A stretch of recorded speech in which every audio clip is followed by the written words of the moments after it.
नमस्कार मेरे प्यारे विद्यार्थियों, आपका स्वागत है सनराइज एकेडमी के यूट्यूब चैनल पर। मैं योगेश चौधरी आपका स्वागत करता हूं। कैसे हो सभी लोग? मस्त होंगे, जबरदस्त होंगे मेरे प्यारे बच्चों। उम्मीद कर रहा हूं कि आप स्वस्थ हैं और अच्छी तरह से पढ़ रहे हैं। आज अपन जिसकी बात करेंगे वो आपने थंबनेल में भी देख लिया होगा। अच्छा टॉपिक है। किसी भी एग्जाम में अगर आप बैठते हैं तो आपको वहां पे क्वेश्चन मिलता है, चाहे आप फर्स्ट ग्रेड की तैयारी करें पॉलिटिकल साइंस, चाहे आप असिस्टेंट प्रोफेसर की तैयारी कर लें पॉलिटिकल साइंस, चाहे नेट जीआरएफ की अगर आप तैयारी कर लें, तो आपको वहां पे अच्छे खासे क्वेश्चन देखने को मिलते हैं।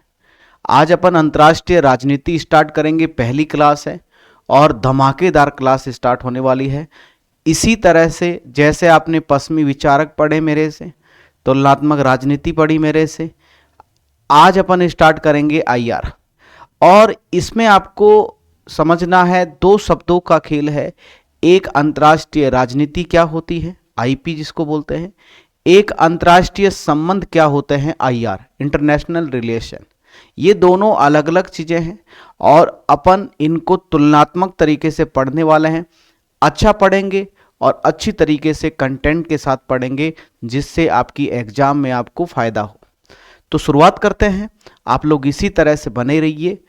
इस क्लास को आप ज़्यादा से ज़्यादा शेयर कर दीजिए, और शेयर करेंगे अगर आपको अच्छा लग रहा है और अगर आपको मेरे से पूरा कंप्लीट सब्जेक्ट पढ़ना है तो आप सनराइज एकेडमी के एप्लीकेशन को प्ले स्टोर पे जाइए, डाउनलोड करें। वहाँ पे आपको मेरे कोर्स वगैरह मिलेंगे, वहाँ पे आप कोर्स खरीदिए और अच्छी तरीके से पढ़ें मेरे प्यारे बच्चों, ठीक है। तो चलिए शुरुआत करते हैं, अंतर्राष्ट्रीय राजनीति की शुरुआत करते हैं। पहली क्लास है और बहुत अच्छी क्लास होने वाली है। बस आप लोग इसी तरीके से प्यार बनाए रखें और शानदार तरीके से अपन शुरुआत करेंगे। थोड़ा बेसिक कंसेप्ट है, मैं एप्लीकेशन के बारे में बता देता हूँ। टेलीग्राम चैनल है सनराइज एकेडमी के नाम से, आप टेलीग्राम चैनल ज्वाइन कर सकते हो। आप ऐप का नाम है सनराइज एकेडमी। अभी प्रत्येक कोर्स पे 85% का ऑफ है, तो आप लोग जाके, आपको बहुत अच्छा फायदा है।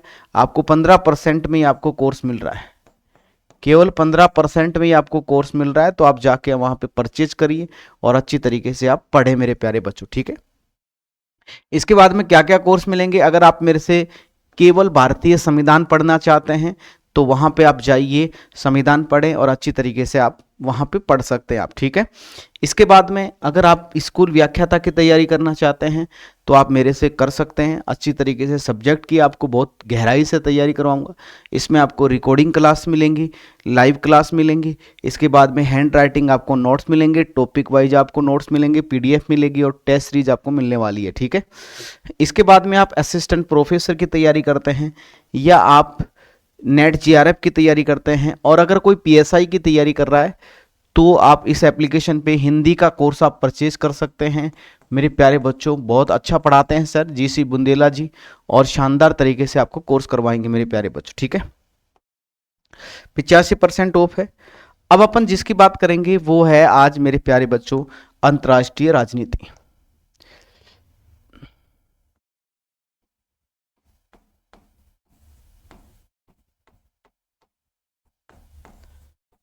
अंतर्राष्ट्रीय राजनीति,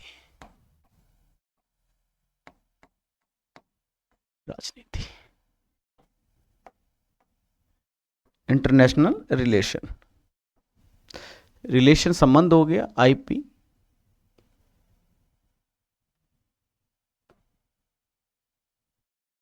अब हमें यह देखना है कि अंतर्राष्ट्रीय राजनीति क्या होती है और अंतर्राष्ट्रीय संबंध क्या होते हैं।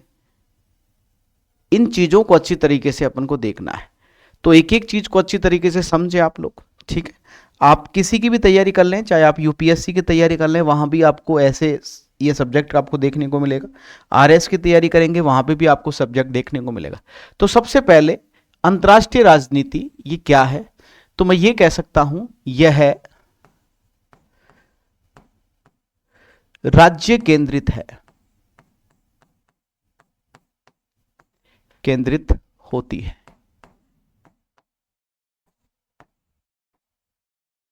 किस पर केंद्रित होती है? राज्य केंद्रित होती है, मतलब राज्य या देश। मतलब ये जो पूरा का पूरा अंतर्राष्ट्रीय राजनीति होता है, ये पूरे के पूरे देश के ऊपर केंद्रित होता है मेरे प्यारे बच्चों, ठीक है। इसके बाद में अगर अपन बात करें मेरे प्यारे बच्चों, तो याद रखना इसमें इसमें राज्यों के मध्य मध्य राजनीतिक संबंधों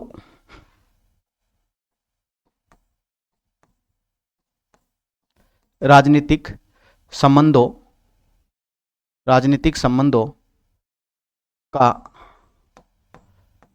अध्ययन किया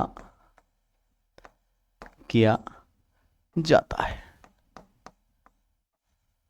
किसका अध्ययन किया जाता है, समझिए एक बार। इसमें राज्यों के मध्य राजनीतिक संबंधों का अध्ययन किया जाता है।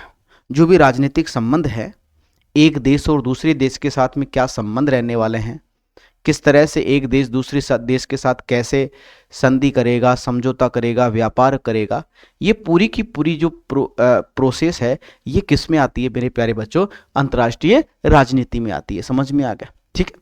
इसके बाद में याद रखना इसमें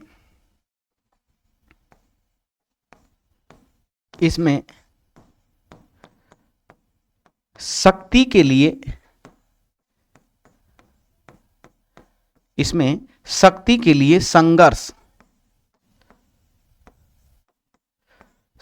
लिए संघर्ष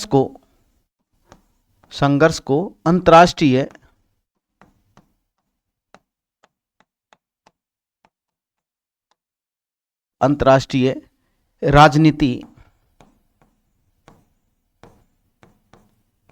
राजनीति का आधार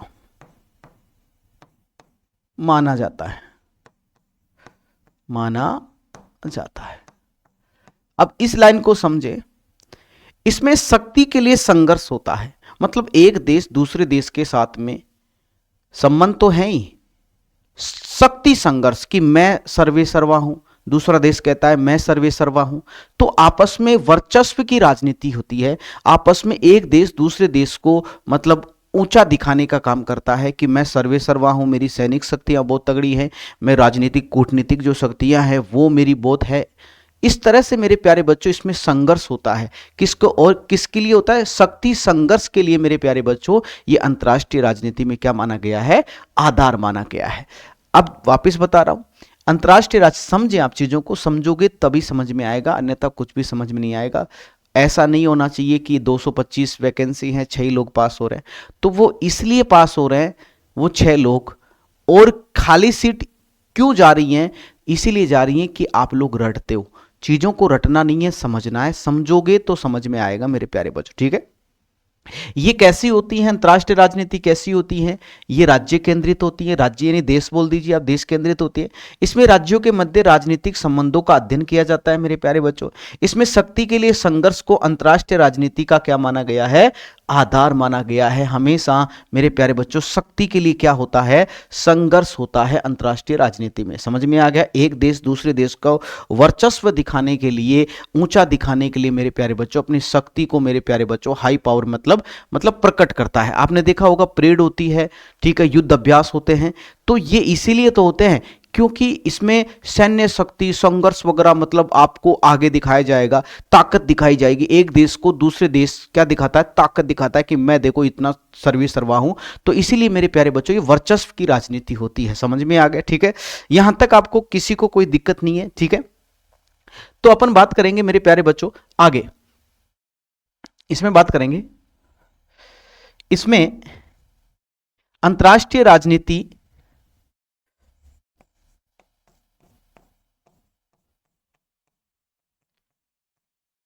अंतर्राष्ट्रीय राजनीति का अध्ययन अंतर्राष्ट्रीय राजनीति का अध्ययन करने वाले विद्वान स्तर हितों स्तर हितों को महत्वपूर्ण मानता है, महत्वपूर्ण मानते हैं। अब समझना मेरे प्यारे बच्चों, आपके सामने ये चीज आई है,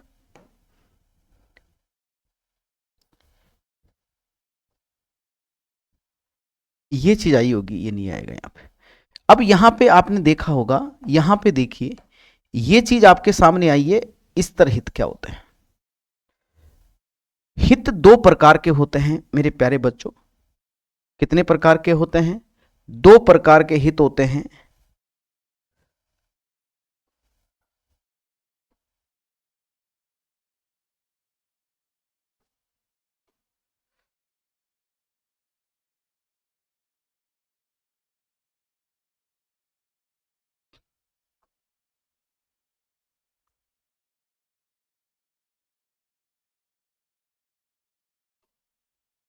अब देखिए इधर जो हित होते हैं वो समझना मेरे प्यारे बच्चों, हित कितने प्रकार के होते हैं। ये जो हित होते हैं ये मेरे प्यारे बच्चों दो प्रकार के होते हैं। कितने प्रकार के होते हैं? दो प्रकार के होते हैं। एक तो होता है स्तर हित, स्तर। एक क्या होता है? स्तर हित होता है, और दूसरा होता है अस्तर, अस्तर हित। अब समझना स्तर हित क्या होते और अस्तर हित क्या होते हैं, इन दोनों को अच्छी तरीके से समझें। दोनों को अच्छी तरीके से समझेंगे तो समझ में आएगा। इसमें स्तर हितों में इसमें भौगोलिक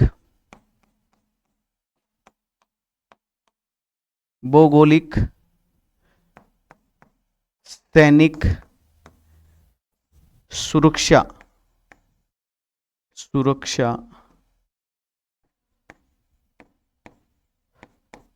से संबंधित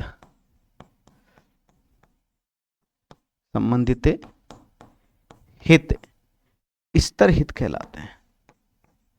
स्तर हित कहलाते हैं। क्या कहलाते हैं? स्तर हित कहलाते हैं। अब स्तर हित क्या होता है, अस्तर हित क्या होते हैं, इनको समझें। इसमें क्या क्या आता है मैं आपको बताऊंगा, एक्सप्लेन करूंगा, इसके बार समझ लीजिए। इसमें स्तर हितों के साथ स्तर हित तो होते हैं, साथ साथ सामाजिक, आर्थिक, सांस्कृतिक हित अस्तर हित कहलाते हैं। अस्तर हित कहलाते हैं। अब आप समझिए अब चीजों को, देखो क्या कह रहा है। स्तर यानी फिक्स, अस्तर यानी फिक्स नहीं। अब समझिए आप देख, इसमें क्या होता है, भौगोलिक। जैसे आप मुझे बताओ, ये आपका प्यारा सा भारत है, ये आपका प्यारा सा क्या हो गया, भारत हो गया। अब आप मुझे बताओ, कोई देश अगर भारत का 1 इंच भूमि भी अगर कब्जा करता है या उसके ऊपर अधिकार करता है, तो आप मुझे बताओ भारत एक्शन लेगा कि नहीं लेगा? लेगा। वो कहलाते हैं भौगोलिक। मतलब जो स्थलीय जो भूभाग है, इसमें किसी भी देश का कब्जा नहीं होना चाहिए, ये क्या कहलाता है? भौगोलिक। सैनिक हित क्या होते हैं? अपनी सेना का वर्चस्व, अपनी सेना की भूमिका को बनाए रखना, ये क्या कहलाता है? सैनिक हित कहलाते हैं। इसके बाद में सुरक्षा, जो आपने देखा होगा, जो भारत की जो गुप्तचर विभाग होते हैं, ठीक है, जो खुफिया एजेंसी होती हैं, उनमें सुरक्षा के लिए मेरे प्यारे बच्चों खतरा नहीं होना चाहिए। इनसे संबंधित जो हित होते हैं वो क्या कहलाते हैं? स्तरित। आप ये समझ लीजिए, ये मेरी बॉडी है, अगर आप मेरी बॉडी से एक आंख मांगते हैं कि आप मुझे एक आंख दे दीजिए, तो मैं दे सकता हूं क्या? नहीं। इसका मतलब ये मेरा स्तर हित है। अगर ये मैं दे दूंगा तो देख कैसे पाऊंगा? एक आंख से जो जो दिखाई दे, दोनों आंखों से जो दिखाई देता है वो एक आंख से थोड़ी दिखाई देगा। आप मुझे कहेंगे कि आप ये हाथ मुझे दे दीजिए, तो आप मुझे बताओ मैं हाथ कैसे दे सकता हूं? नहीं। हाँ, लेकिन अगर आप मुझे ये कहेंगे कि आप ये पेन दे दीजिए, तो मैं दे सकता हूं, कि स्तर नहीं है। अब मैं पेन दूंगा, आप काम करेंगे, मुझे वापस लौटा देंगे। समझ में आ गया? वो क्या कहलाता है? अस्तर हित कहलाता है। जैसे इसमें अस्तर हित में स्तर हित तो होते ही हैं, लेकिन साथ साथ सामाजिक, मेरे प्यारे बच्चों, आपस में राजनीति होती है। एक देश का जो सामाजिक गतिविधियां होती हैं, जो कल्चर होता है, वो मेरे प्यारे बच्चों दूसरे देश में, मेरे प्यारे बच्चों, ट्रांसफर होता है। जैसे भारत में वर्तमान में पश्चिमीकरण प्रवेश कर रहा है, बहुत तेज गति से पश्चिमीकरण प्रवेश कर रहा है मेरे प्यारे बच्चों। आपने देखा होगा कि आजकल सभी लड़के या लड़कियां हैं छोटे छोटे कपड़े पहन रही हैं। समझ रहे हैं? जो बाहर की चीजें, मतलब अब आप मुझे पिज्जा बर्गर वगैरह, ये या कहाँ था? कुछ नहीं था। मतलब जो विदेशी लोग जो पहनावा कर रहे हैं, जो खा रहे हैं, जो खान पान है, वो कहाँ पे आ रहा है? वो भारतीय में आ रहा है। ठीक है, तो इसका मतलब आर्थिक हित, मतलब एक देश दूसरे देश के साथ में करार करता है, व्यापार करता है, ये अस्थिर हित होते हैं। अब आप मुझे बताओ, जैसे अभी वर्तमान में हमारी और अमेरिका का जो संबंध है, वो उसमें बीच में खटपटाट हो रही है। समझ में आ गया? तो ऐसी स्थिति में क्या हो रहा है कि भारत का व्यापार, भारत किसी से व्यापार नहीं कर रहा है, भारत दूसरे देशों को सामान पहुंचा रहा है। क्योंकि भारत जो आवश्यकताओं की जो पूर्ति होती है वो तो करेगा ही भारत। अरे करेगा कि नहीं करेगा? जो भारत को चाहिए, जिससे जीडीपी, भारत की जीडीपी ग्रोथ करेगी, भारत की इनकम जनरेट होती है, वो तो काम करेगा ही। भारत अपने सामान को बेचेगा। अगर अमेरिका भारत के ऊपर 50% टैरिफ लगा रहा है, तो वो अपना सामान दूसरी जगह डाइवर्ट करेगा, दूसरे देशों को देगा। समझ में आ गया? तो ये आर्थिक सांस्कृतिक चीजें होती हैं। मतलब एक देश की जो सांस्कृतिक जो चीजें होती हैं, वो दूसरे देश की, मतलब ये अस्तर हित होते हैं मेरे प्यारे बच्चों। तो आप इनको अच्छी तरीके से याद रखना। हित दो प्रकार के होते हैं, स्तर हित होते हैं और अस्तर हित होते हैं। स्तर हितों में क्या आएगी? भौगोलिक, सैनिक, सुरक्षा से संबंधित हित क्या कहलाते हैं? स्तर, यानी फिक्स होते हैं। याद रखना, इसमें स्तर हित तो होते ही हैं, साथ साथ सामाजिक, आर्थिक और सांस्कृतिक जो स्तर होते हैं उनको भी शामिल किया जाता है। तो ये क्या कहलाते हैं मेरे प्यारे बच्चों? अस्तर हित कहलाते हैं। ठीक है, अब अपन बात करेंगे कि अंतर्राष्ट्रीय राजनीति की शुरुआत कैसे हुई, किस तरह से मेरे प्यारे बच्चों, कहां पे पहली बार, कौन से विश्वविद्यालय में इसका अध्ययन करवाया गया, कौन सा विभाग बना, ये सभी चीजों का अध्ययन करेंगे अभी मेरे प्यारे बच्चों। ठीक है, यहां तक अगर किसी को दिक्कत है तो मुझे आप बता सकता है। बहुत अच्छी तरीके से मैं एक एक चीज को बता रहा हूं मेरे प्यारे बच्चों। ठीक है, अब अपन बात करेंगे मेरे प्यारे बच्चों, अंतर्राष्ट्रीय राजनीति जो होती है इसकी शुरुआत कैसे हुई है। ठीक है, तो मैं आपको समझा रहा हूं, अच्छी तरीके से समझना। 1919 में सैद्धांतिक तरीके से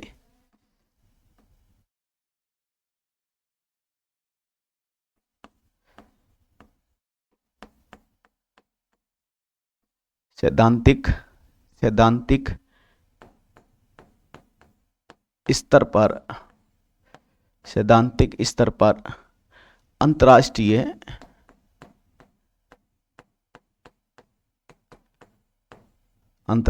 राजनीति का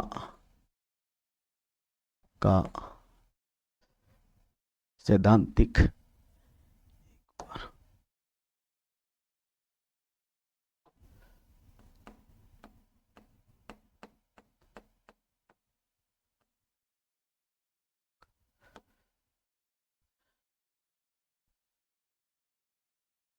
ठीक है, अंतर्राष्ट्रीय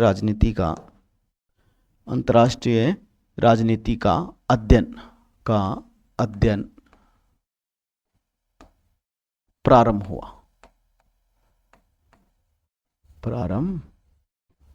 हो गया।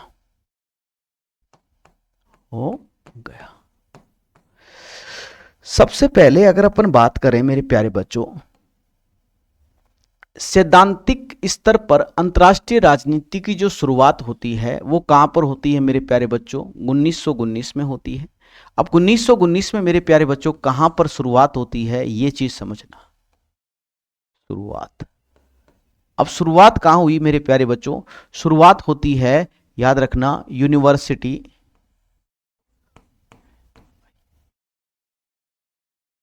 UNI,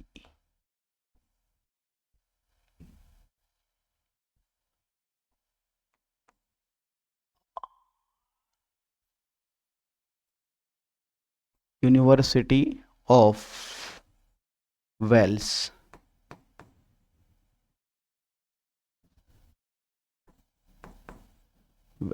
university of Wales, university of Wales में इसकी क्या होती है? शुरुआत होती है मेरे प्यारे बच्चों। अब देखिए इधर, में शुरुआत होती है,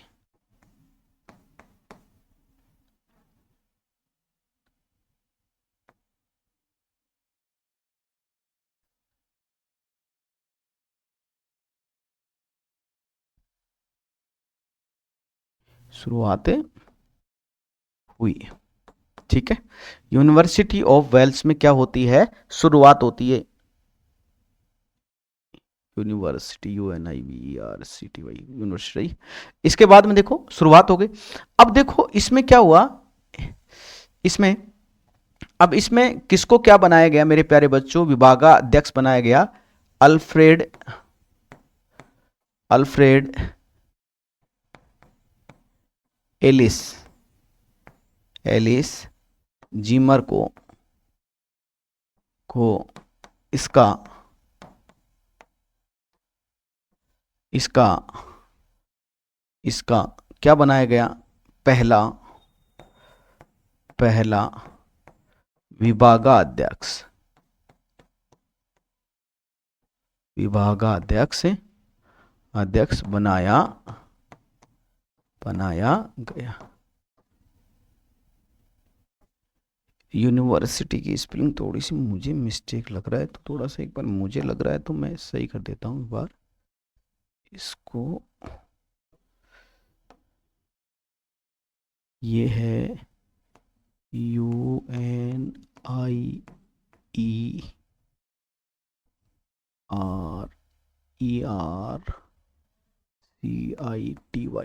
यूनिवर्सिटी, यूनिवर्सिटी, ठीक है, यूनिवर्सिटी ऑफ वेल्स में, ठीक है।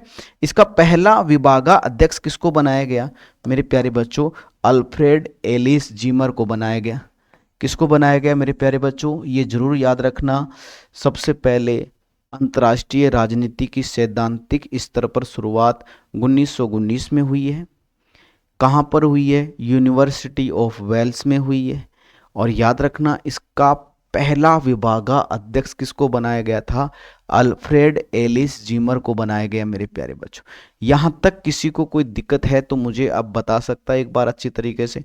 वापस बता रहा हूँ, 1919 में पहली बार यूनिवर्सिटी, कौन सी? University of Wales, university of Wales में इसकी शुरुआत हुई, एक विभाग बना और उस विभाग का अध्यक्ष किसको बनाया गया? पहला विभाग अध्यक्ष किसको बनाया गया था? अल्फ्रेड एलिस जीमर को मेरे प्यारे बच्चों इसका क्या बनाया गया? अध्यक्ष बनाया गया, ठीक है। ये आप स्क्रीनशॉट ले भी सकते हैं, मैं भूल गया था, एक बार आराम से आप स्क्रीनशॉट ले लीजिए, ठीक है। ये ले लीजिए एक बार, मैं साइड में हो जाता हूँ, ठीक है। ले लो, आराम से ले लो बेटा, आराम से ले लो, अच्छी तरीके से। एक एक चीज को अच्छी तरीके से समझेंगे तो समझ में आएगा मेरे प्यारे बच्चों, और चीज़ों को नहीं समझेंगे तो कुछ भी समझ में नहीं आएगा। चीज़ों को समझना पड़ेगा आपको, और अच्छी तरीके से समझोगे तो बेटा समझ में आएगा, ठीक है। हो गया आपका? हो गया क्या बेटा सब लोग? हाँ,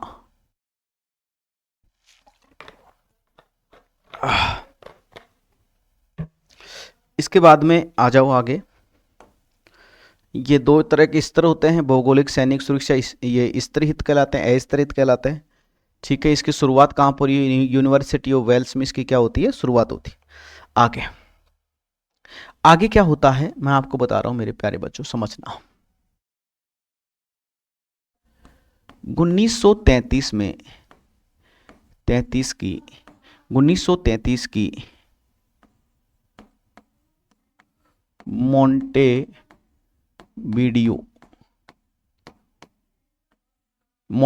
वीडियो संधि, मोंटेविडियो संधि। संधि में अंतर्राष्ट्रीय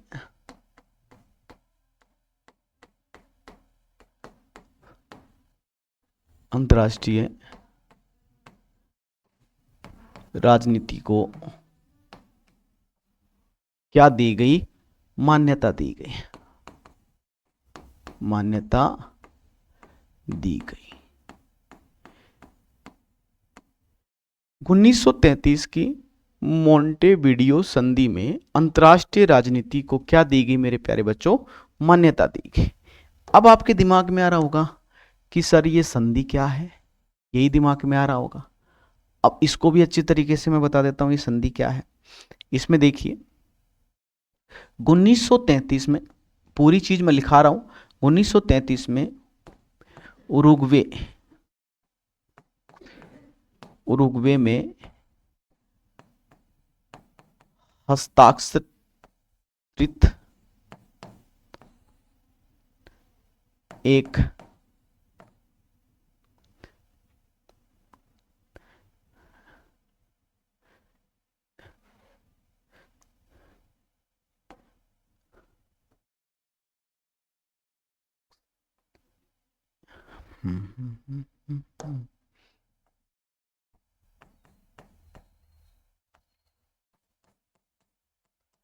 हस्ताक्षरित एक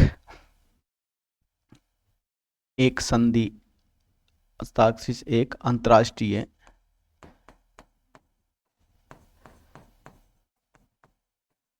अंतर्राष्ट्रीय संधि है जो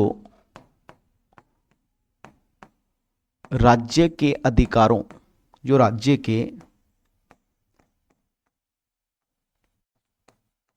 अधिकारों और कर्तव्यों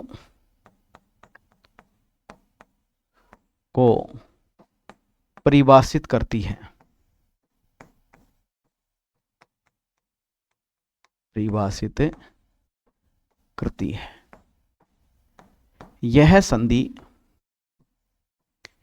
यह संधि किसी इकाई को एक राज्य के रूप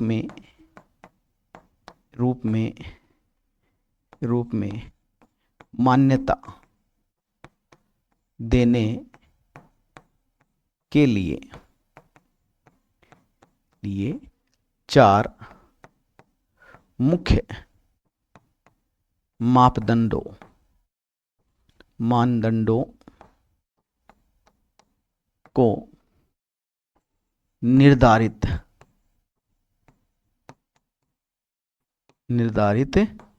करती है। इसमें ये जो संधि है, इसमें ये कहा गया कि राज्य वही होगा जो 4 चीजों, जो 4 जो शर्त हैं उनको पूरा करेगा। समझ में आ गया? अब 4 शर्त कौन कौन सी हैं? पहली शर्त कौन सी है? पहली शर्त कौन सी है मेरे प्यारे बच्चों? पहली है स्थायी आबादी होनी चाहिए। अगर किसी भूभाग में किसी इकाई की स्थायी आबादी होगी, उसे ही राज्य का क्या दिया जाएगा? दर्जा दिया जाएगा। दूसरा मेरे प्यारे बच्चों, परिभाषित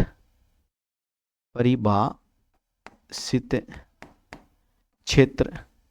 मतलब परिभाषित क्षेत्र का मतलब क्या हो गया, मैं आपको बताता हूं। इसमें है एक विशिष्ट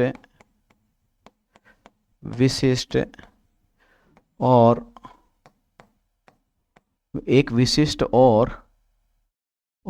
विभिन्न, एक विशिष्ट और परिभाषित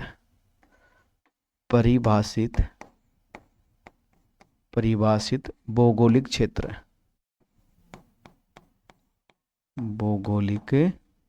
एक विशिष्ट और परिभाषित भौगोलिक सीमा बोल दीजिए। सीमा मतलब फिक्स आबादी होनी चाहिए और सीमा भी क्या होनी चाहिए? भौगोलिक सीमा भी क्या होनी चाहिए? फिक्स होगी उसे ही राज्य का दर्जा दिया जाएगा। दूसरा, तीसरी क्या है, तीसरा है मेरे प्यारे बच्चों सरकार। एक उसमें क्या होगी, सरकार होनी चाहिए, ठीक है। और वो सरकार भी कैसी होनी चाहिए, एक कार्यशील सरकार, कार्यशील, कार्यशील राजनीतिक प्राधिकार। मतलब उसमें सरकार भी होनी चाहिए, कार्यशील सरकार होनी चाहिए। चौथा मेरे प्यारे बच्चों क्या है, चौथा है मेरे प्यारे बच्चों अन्य, अन्य राज्यों से संबंध, संबंध बनाने की क्षमता हो।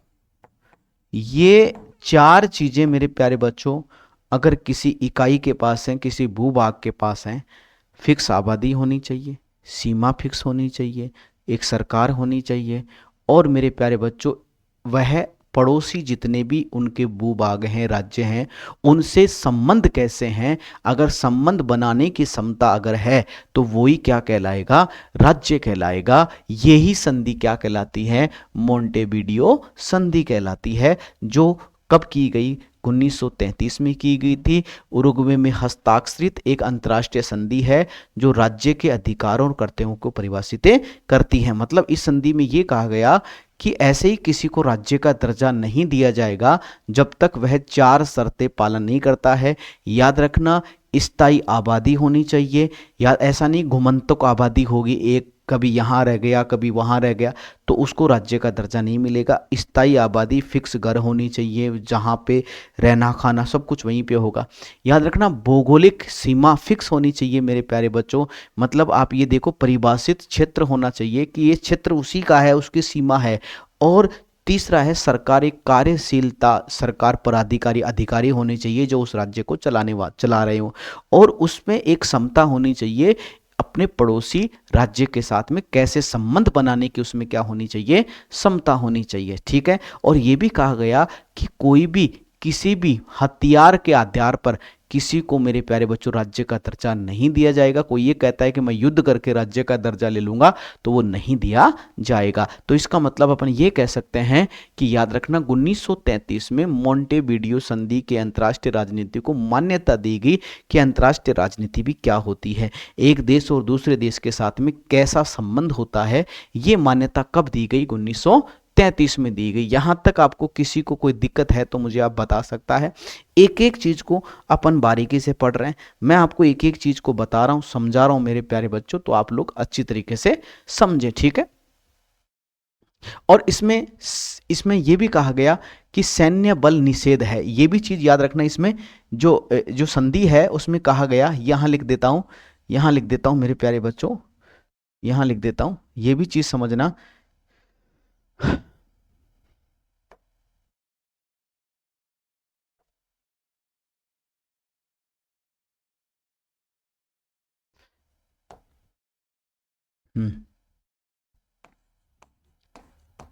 सैन्य बल निषेध है यानी मना है, यानी अपराध।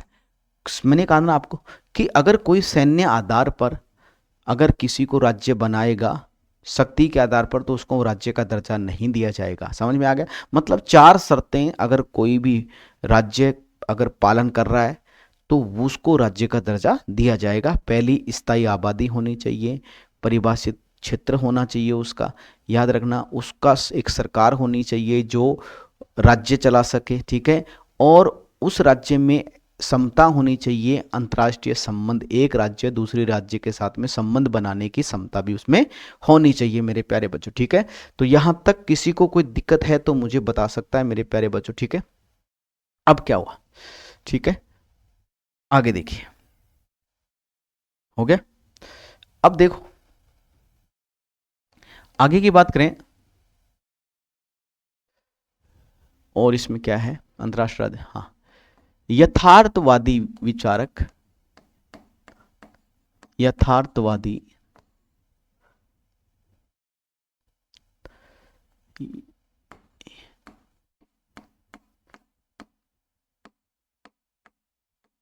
यथार्थवादी विचारक विद्वान बोल दो, विद्वान।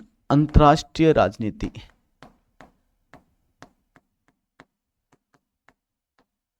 अंतर्राष्ट्रीय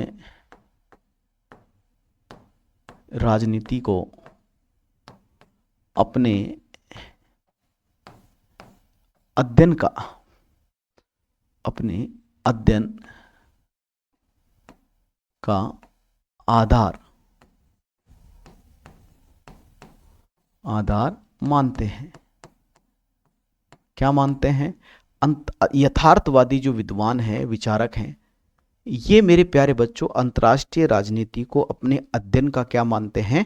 आधार मानते हैं। ठीक है, यहां तक किसी को कोई दिक्कत है तो मुझे बता सकता है मेरे प्यारे बच्चों।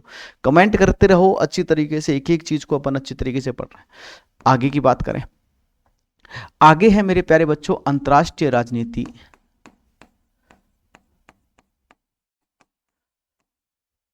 अंतर्राष्ट्रीय राजनीति में राज्य सरकार जैसी औपचारिक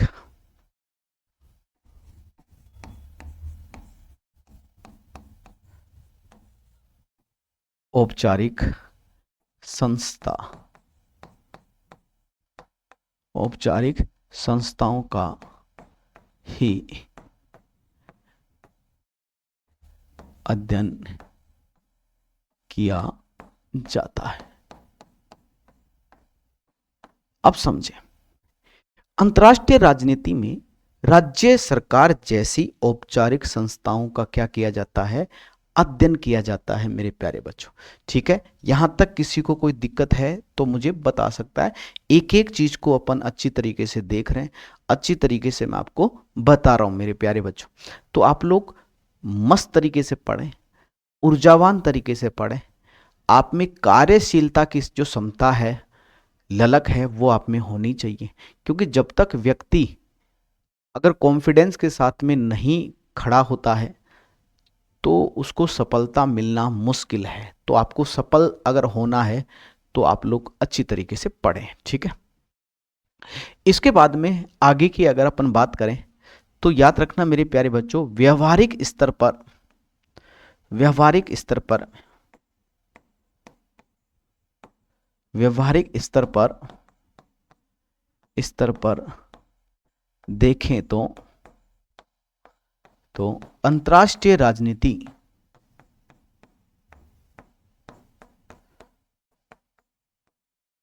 अंतर्राष्ट्रीय राजनीति की शुरुआत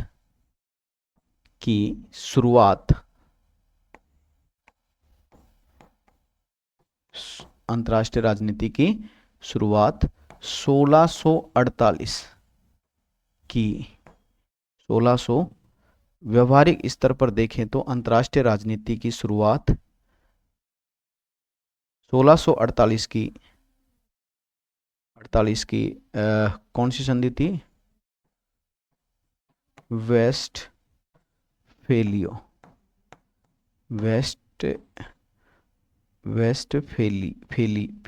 संधि, वेस्टफेलिया संधि से मानी जाती है।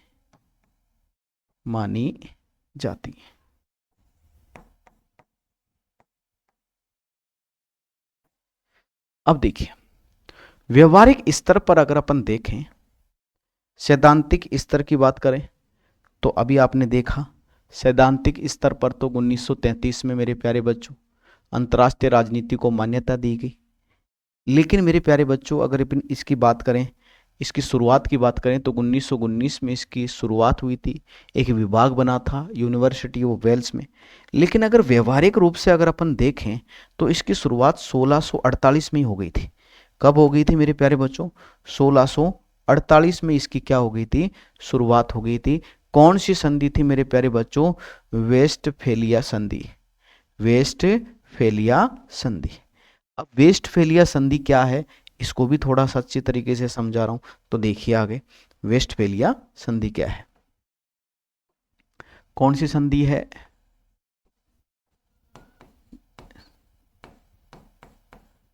वेस्टफेलिया संधि 1648। अब वेस्टफेलिया संधि क्या है, इसको थोड़ा सा अच्छी तरीके से अपन देखते हैं। तो अगर इसकी बात करें तो मेरे प्यारे बच्चों, यह संधि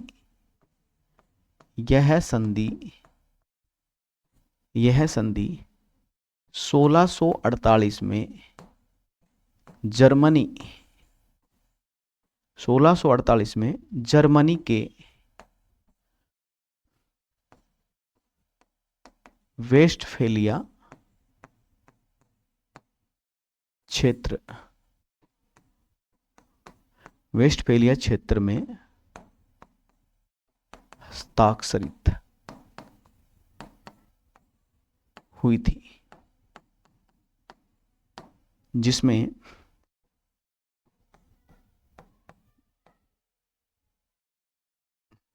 हाँ इस संधि जिसने 30 साल के युद्ध को समाप्त किया। कितने साल के युद्ध को समाप्त किया बेटा? 30 साल के युद्ध को क्या कर दिया? समाप्त किया। अब युद्ध किस किस के बीच में हो रहा है? ये युद्ध हो रहा था मेरे प्यारे बच्चों, दो चीज थी। इधर रोमन राज्य था, पूरा का पूरा ये क्या था मेरे प्यारे बच्चों? रोमन साम्राज्य। ये रोमन साम्राज्य की बात कर रहे हैं अपन, साम्राज्य की बात कर रहे हैं, साम्राज्य। और इसमें रोमन साम्राज्य की बात करें तो एक तरफ मेरे प्यारे बच्चों ये था कैथोलिक थे एक तरफ, और दूसरी तरफ मेरे प्यारे बच्चों प्रोटेस्टेंट संप्रदाय। दो संप्रदाय थे,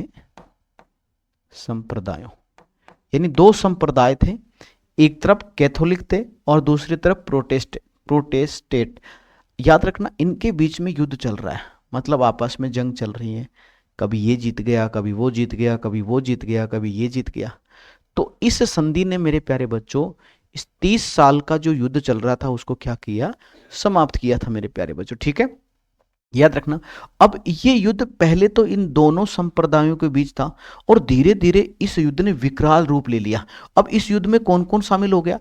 इस युद्ध में मेरे प्यारे बच्चों धीरे धीरे पूरा यूरोप शामिल हो गया। यूरोप के साथ साथ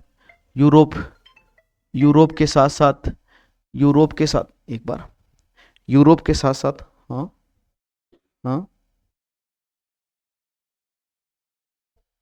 नहीं आप तो वो आ जाना, वो लगा दिएगा। क्यों?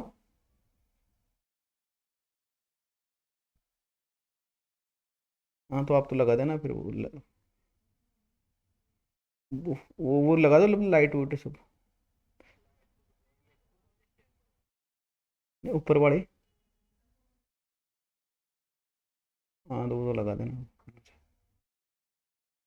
ठीक, अब देखो इधर, अब धीरे धीरे क्या हो गया? कैथोलिक और प्रोटेस्ट ये जो संप्रदाय हैं, इनसे भी धीरे धीरे पूरा यूरोप कवर हो गया। इसके बाद में यूरोप के कई बड़े बड़े देश जो थे वो इसके चपेट में आ गए। और जैसे इसमें अब यूरोप में कौन कौन से थे? जैसे फ्रांस हो गया, फ्रांस के बाद में आपका स्वीडन हो गया, स्पेन हो गया और डच गणराज्य, मतलब ये भी शामिल हो गए इस युद्ध में। और धीरे धीरे ये युद्ध विकराल रूप ले लिया।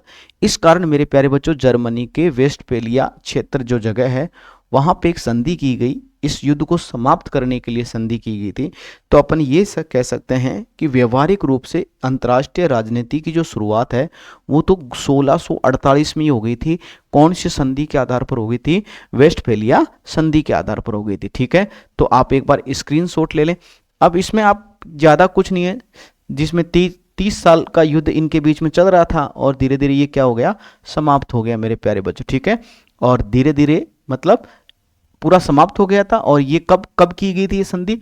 1648 में संधि की गई। दो संप्रदाय थे, कैथोलिक थे और प्रोटेस्टेंट थे। ये दो संप्रदाय थे और धीरे धीरे ये इन संप्रदायों से चिंगारी निकलकर यूरोप के कई बड़े देशों में फैल गई थी, जैसे फ्रांस हो गया, स्वीडन हो गया, डच गणराज्य हो गया मेरे प्यारे बच्चों, स्पेन हो गया, यहाँ तक मेरे प्यारे बच्चों युद्ध छिड़ गया था ये। ठीक है, तो ये चीज़ें आपको अच्छी तरीके से समझ में आई। एक बार आप स्क्रीनशॉट ले लें अच्छी तरीके से। ठीक है, ये ले लीजिए, यहाँ तक तो हो ही गया था। हाँ, ये ले लो आप, मैं साइड में हो जाता हूँ अच्छी तरीके से। ठीक है, हम्म, अच्छी तरीके से समझे बेटा, एक एक चीज को गहराई से समझेंगे तो मेरे प्यारे बच्चों आपको समझ में आएगी, और गहराई से नहीं समझेंगे तो आपको समझ में नहीं आएगी। ठीक है, तो यहाँ तक आपको समझ में आया, एक एक चीज को अपन ने बहुत बारीकी से देखा है। एक बार मैं इसका रिवीजन करवा देता हूँ पूरा एक एक। सबसे पहले अंतर्राष्ट्रीय राजनीति ये राज्य केंद्रित होती है, मतलब देश केंद्रित होती है। इसके बाद में मेरे प्यारे बच्चों इसमें राज्यों के मध्य राजनीतिक संबंधों का क्या किया जाता है? अध्ययन। एक देश और दूसरे देश के बीच में राजनीतिक संबंधों का अध्ययन किया जाता है इसमें। ठीक है, इसके बाद में अगर अपन बात करें, इसमें शक्ति के लिए संघर्ष को राजनीति का केंद्र बिंदु माना गया है, मतलब आपस में वर्चस्व की राजनीति होती है कि एक देश दूसरे देश को कमजोर दिखाने की कोशिश करता है। आज अगर बात करें यूक्रेन और रूस की बात करें, ये जो सोवियत संघ है इसी के हिस्से थे ये 15 गणराज्य। समझ में आ गया? इसी में एक यूक्रेन था, इसी में एक छोटा सा क्या था? रूस था। आप बात करें, आप लड़ाई हो रही है, अब लड़ाई ये वर्चस्व की हो रही है। रूस चाहता है कि यूक्रेन मेरे दबाव में रहे, यूक्रेन चाहता है कि मुझे नाटो में शामिल किया जाए। अब नाटो में शामिल किया जाए तो नाटो में कौन से देश है मेरे प्यारे बच्चों? ये आपके पश्चिमी देश है। अब पश्चिमी देशों का वर्चस्व अगर मेरे प्यारे बच्चों यहाँ पे होगा, रूस के आसपास होगा, ठीक है, तो दिक्कत होगी रूस को। अरे होगी कि नहीं होगी? नाटो अगर यूक्रेन में प्रवेश करेगा तो रूस का वर्चस्व, जो शक्ति से संघर्ष है वो क्या हो जाएगा? रूस अपना वर्चस्व अंतर्राष्ट्रीय राजनीति में, रूस का जो वर्चस्व वो कम होगा। तो ऐसी स्थिति में मेरे प्यारे बच्चों ये रूस यूक्रेन को दबाने के लिए बार बार इसके ऊपर, और लगभग काफ़ी समय हो गया, 4-5 साल हो गई लगातार युद्ध चल रहा है, और धीरे धीरे यूक्रेन के अधिकतर क्षेत्रों पर तो रूस का अधिकार हो गया। और आने वाला अगर ये युद्ध नहीं रुकता है तो यूक्रेन की ऐसी स्थिति हो जाएगी कि वहाँ के जो लोग आज भी परेशानी में हैं, और वहाँ के जो लोग हैं वो विनाश की कगार पे हैं। विनाश की कगार पे तो ही भूखमरी से हैं, वहाँ पे सप्लाई नहीं हो रही, लाइट सप्लाई नहीं हो रही, पानी नहीं आ रहा। ठीक है, तो क्योंकि रूस पावरफुल देश है। अब रूस अगर ये रूस जिस दिन चाहेगा कि युद्ध समाप्त हो उस दिन युद्ध समाप्त हो जाएगा। किसी देश की कोई औकात नहीं है कि रूस को ये कह दे कि आप युद्ध, हाँ औपचारिक रूप से अपन कहते हैं, भारत के प्रधानमंत्री भी रूस हमारा संबंध अच्छा है ना, 1971 से अच्छा संबंध है। तो अपन कह सकते हैं, अपन ने भी, हमारे नरेंद्र मोदी जी ने भी कहा कि युद्ध, लेकिन अंतर की जो बातें हैं वो किसी को कुछ भी पता नहीं है रूस क्या सोचता है। जैसे भारत आए थे, पुतिन भारत आए, भारत से लौटे उस दिन मेरे प्यारे बच्चों, जैसे ही वहां पे गए उस दिन यूक्रेन के ऊपर बहुत बड़ा हमला हुआ। तो ये मतलब अपन सोच रहे थे कि हाँ अब पुतिन और मोदी जी मिल गए तो अब यूक्रेन के युद्ध रुकाने की बात करेंगे। ठीक है, क्योंकि मोदी जी हमेशा कहते हैं कि युद्ध के ऊपर अपन को ये नहीं जाना चाहिए, दुनिया अगर ऐसी चलती रही तो मैं एक ना एक दिन क्या हो जाएगा? विनाश हो जाएगा। तो ऐसी स्थिति में हम ये सोच रहे थे कि जैसे ही पुतिन रूस वापस जाएंगे तो शांति जो समझौता है उसके ऊपर अमल करेंगे और मतलब ये युद्ध रुक जाएगा। लेकिन कुछ नहीं हुआ, उल्टा हुआ। जाते ही मेरे प्यारे बच्चों क्या हुआ? भयंकर तरीके से मिसाइल मतलब अटैक किया गया। और आज जैसे आज धीरे धीरे अफगानिस्तान और पाकिस्तान के बीच में जंग छिड़ा हुआ है, इधर आप इजराइल और ईरान के बीच में युद्ध छिड़ा हुआ है, झड़प हो रही है। और आने वाला समय ऐसा होगा जिसमें तृतीय विश्व युद्ध होने में ज़्यादा समय नहीं है, होगा। क्योंकि द्वितीय विश्व युद्ध मेरे प्यारे बच्चों दो गुटों के बीच हुआ था, धुरी राष्ट्र और मित्र राष्ट्रों के बीच हुआ था। वहाँ भी वर्चस्व की लड़ाई थी, यहाँ भी वर्चस्व की लड़ाई होगी। एक देश दूसरे देश को कमज़ोर करने के लिए बहुत ज़्यादा प्रयत्न कर रहा है, और अगर ऐसा ही चलता रहा माहौल तो फिर वो दिन दूर नहीं है जिस दिन ये आएगा कि तृतीय विश्व युद्ध स्टार्ट होगा। जिस दिन तृतीय विश्व युद्ध स्टार्ट हो जाएगा, मैं मानता हूँ इस पृथ्वी का विनाश हो जाएगा। क्योंकि सबके पास में, अधिकतर देशों के पास में परमाणु शक्ति है, परमाणु संपन्न है। अगर एक भी परमाणु गिराया गया तो फिर तो बहुत बड़ी तरीके से मेरे प्यारे बच्चों लॉस होगा, बहुत भयंकर तरीके से लॉस होगा। ठीक है, तो आज की क्लास कैसी लगी ये मुझे ज़रूर बताना कमेंट करके। हम इसी तरह से आपके साथ में क्लास लेकर आऊँगा, और एप्लीकेशन पे आइए, पूरा कोर्स आप मेरे से पढ़िए, तब आपको अच्छी तरीके से अनुभव होगा। ठीक है, तो आज के लिए थैंक यू। जय हिंद, जय भारत, वंदे मातरम, नमस्कार।